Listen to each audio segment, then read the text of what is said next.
Punk author Legs McNeil, Please Kill Me, concurred. You have to have a great song, but you also have to have a great image to go along with it. There's the style, the swagger, the show, the song. But rock and roll also needs an image, as much as it needs a guitar and a mic. And this was even more true before the YouTube era, before the internet existed, even before Rolling Stone published its first issue. In small broadsheets and fanzines, on album covers and concert posters, the image has always been what helps draw the fans to the concerts. To me, my photos aren't just pictures, and the artists in them aren't just acts. I wasn't visiting the rock lifestyle as a journalist. I was living it. I've been lucky enough to work, travel, and become friends with many of the greatest artists in music.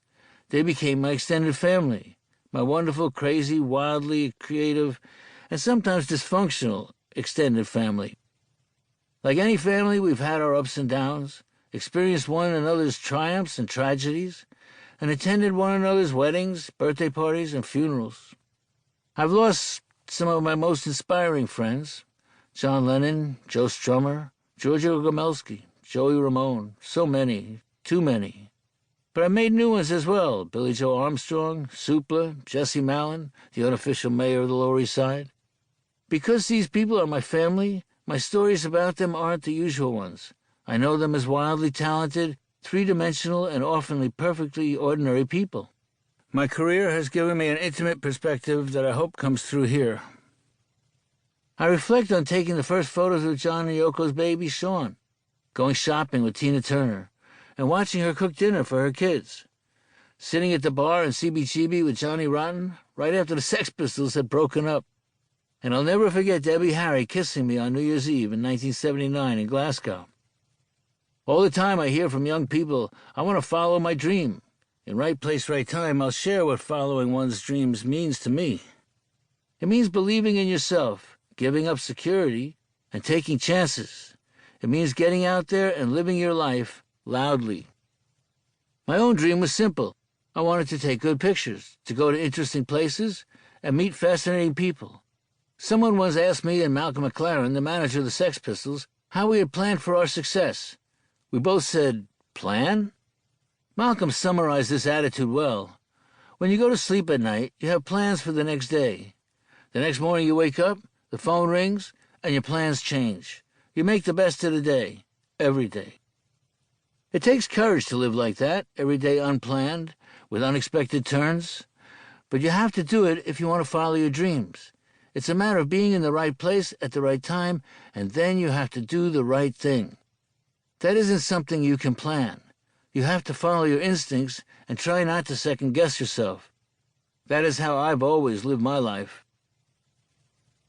Growing up in a typical suburban home on Long Island in the 1950s, I saw Elvis on television and listened to rock and roll on Murray the K's Swingin' Soiree, an all-night radio show that I tuned into under the covers in bed, with my parents sound asleep in their room next door. My twin passions, music and photography, were born at the same time. By the age of 5, I was spending hours in the darkroom with my mother, an attorney who was an amateur photographer. I got my first camera when I was 8, and I had my first picture published in a local newspaper when I was 13. Still, in my house, photography was considered a hobby, and in the wider world, rock photography didn't exist. My parents expected me to graduate from college, get a secure job as a businessman, start a family, and live the American dream. Instead, I dropped out of college at 19 and moved to Greenwich Village in 1965. I did not have a career plan. My plan was to turn on, tune in, and drop out and live with a rock and roll band. So that's what I did. I arrived in New York City as a naive young man, ready to start having adventures and learning the ways of the city. There were some very lean years, but I could survive on a 25-cent hot dogs and a $1 bottle of wine. At the time I started, and really for most of my career, photographers were servants in the music business, merely there to provide adequate images of an event. Their identity is inconsequential. If I wasn't there to pick up the phone when someone called, then they just called the next photographer on the list. The competition was fierce. My career advanced one contact and opportunity at a time. I'd go to a concert, then to a few clubs, check out what was going on there, then to an after party or perhaps another late-night club. But I took my camera...